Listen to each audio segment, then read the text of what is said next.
Hey everybody, it's your girl Bondy Blue and I'm back for another 911 review. Yes, we are on season 3 of 911.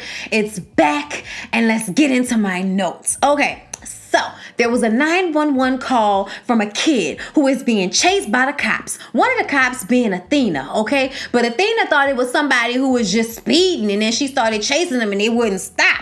But oh no, this kid is in the car, the gear shift is stuck and the car keeps accelerating. He can't stop it. So now they have to try to figure out a way how to get this kid out of this old school car with no airbags without killing him. Sounds tough, especially since the kid is so scared of messing up the car in any way because he wasn't supposed to take it out. It's his dad's old school that he doesn't even drive. It just sits in the garage all day, every day. And the kid was trying to look cool, so he takes the car out and then the damn gear shift is broke.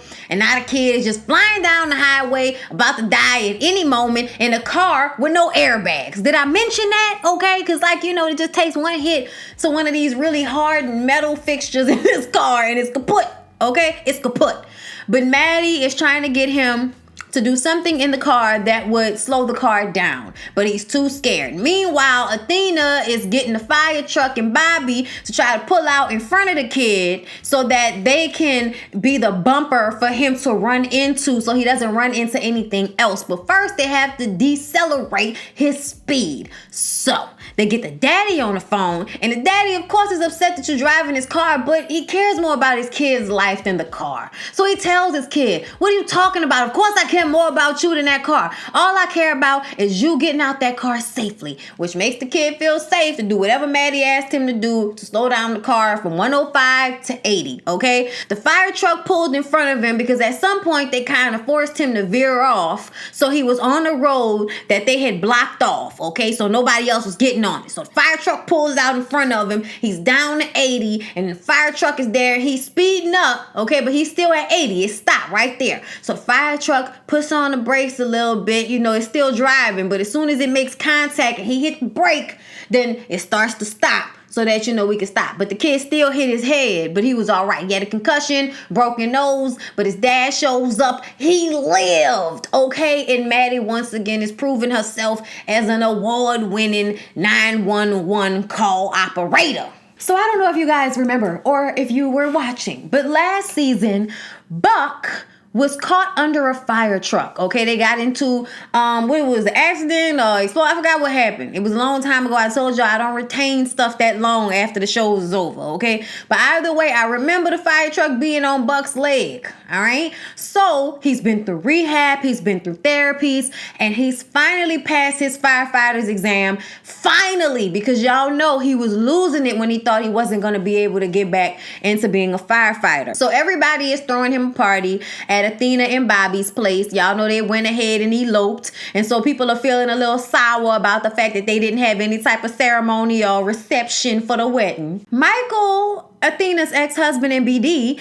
is feeling some type of way. He sees a picture of Bobby and the family that replaced the one where he used to be. He's feeling some type of way. Okay? And it's going to be, a little time, for him to get used to the fact that Athena has gotten married and moved on completely. But hey, you initiated it. Henrietta and her wife are looking for sperm donors. They've decided that it's time to fertilize that egg. Maddie and Chimney are feeding each other cake. That should let you know where they are in their relationship. We're loving it. They look happy.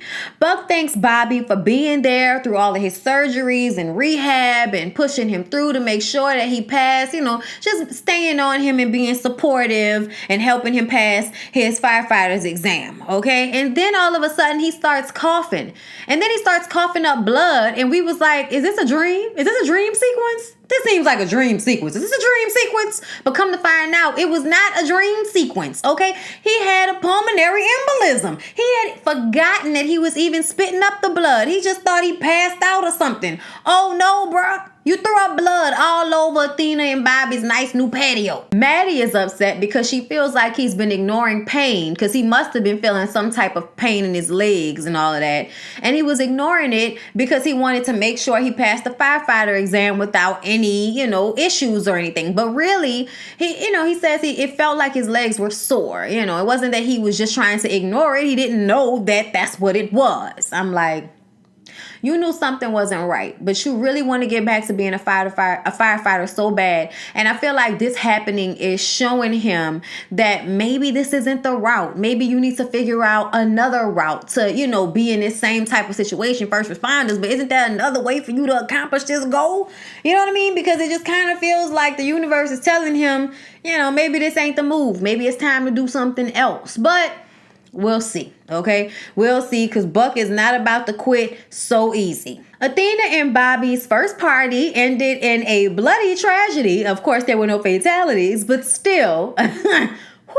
Bobby is worried he made the wrong decision, and he feels like he has to watch out for Buck so Buck doesn't make the same mistakes that he made, to where you delve into work and you don't have anything else and that's all you think about. You're just kind of running yourself ragged instead of taking care of yourself. It's a way to not deal with your problems, and that is definitely what Bobby was doing before, and he just doesn't want to see Buck go down that same road. Well, guess what? Buck's going down that same road. I'm just saying. Athena wants them to stop babying Buck's grown ass and let him figure it out for himself. Maybe he will go down that road, maybe he won't. An old man locked himself in his room at an old folks home or a retirement home or whatever you want to call it, okay? Shady Pines, okay? Either way, his two adult kids, are outside the door arguing with him, trying to get him to open the door, but he won't. So Chimney gets in through the window. When they all get in, they find out that the man has a flesh-eating STD, and it's all bumpy and red, and it sounds disgusting. Oh my God. And look, they tell y'all all the time that them old folks is in there bumping, okay? Bumping. And then when they're leaving, one of the kids, the son, turns around and says, if any of you have slept with my father, please come to the hospital with us now so you can be treated for the flesh-eating STD that he is probably giving you. And then at least 3 or 4 women stand up, and then all the men that slept with them. So we're pretty much talking about everybody in the room here has to go to the doctor and get this shot to get whatever flesh-eating STD is on their old people genitals. But somehow we still want to high five the old guy. You've used it so much that you're probably not going to be able to use it because, it's eating itself inside out. But yes, pat him on the back. So Buck is still in the hospital, and the doctors haven't found out what's causing his clots. So Buck can't come back to work just yet. And Buck is highly upset at that, gets upset with Bobby, everything he's gone through, everything he's had to push, through to get here. They can't just take his job away from him. And it's like, we're not taking your job away from you. You can't work yet. And then he's like, if something happens, then the paramedics will be right there. It's like, yeah, and they'll have to spend time saving you instead of saving the people that they showed up to save, okay? You are a liability, and you need to go read a book or find something else to do. Go, drive Uber, go do Uber Eats, go do DoorDash. I don't know, but go do something with your life so you can stop feeling like you have nothing without being a firefighter. Like, that's crazy to me. Well, it's not crazy to me. I get it. But I still feel like he just got so upset. And I feel like if you would just wait a little while, maybe they can run some more tests and they'll figure some things out. But he didn't even want to deal with being on desk duty. He wants to be out there, okay, saving lives. That's where he belongs. And I'm like, all right, you adrenaline junkie. So Buck decided to just quit because he couldn't take it, okay? So now everybody talking about what Buck gonna do, what Buck gonna do, what Buck gonna do. And Maddie and Chimney are feeling like they've adopted a 30-year-old man. Well, 26-year-old man. However old he is, he's over the hump. Maddie gets a call from a woman who has been stabbed, and she keeps saying that she took me.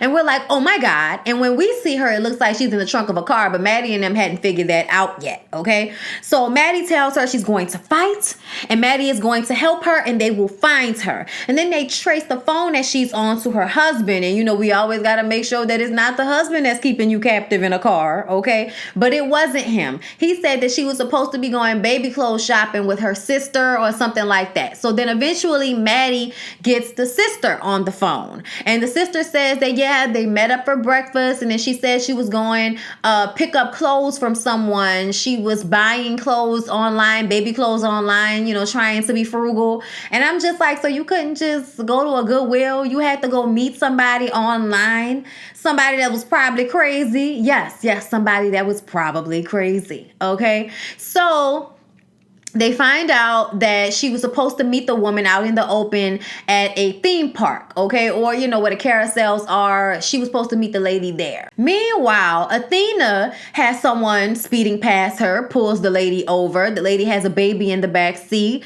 but she notices when she asks her to give her driver's license and registration that the girl has blood on her hands. So she handcuffs her and pulls her out. Obviously, this woman is batshit crazy. There's no mistaking it.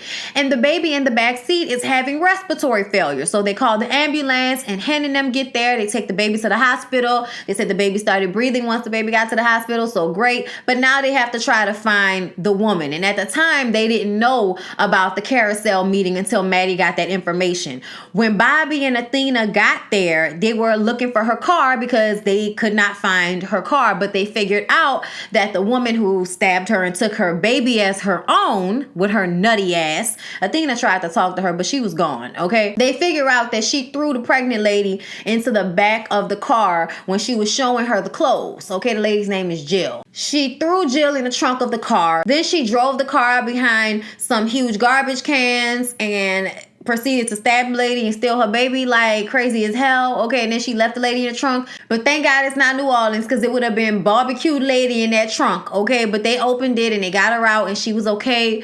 And then Athena, Bobby, and Maddie go to the hospital to see the baby and her after to make sure that they're okay. And the husband is thanking them so much for doing that, because otherwise their wife would have been out here, you know, wife and baby out here dead and kidnapped. Terrible. Okay, crazy as hell, y'all. What's wrong with people? Maddie and Chimney have a conversation about whether they want children. And Maddie says that she wanted that at first, but then with everything that happened with that last husband child, she got some things to work on first.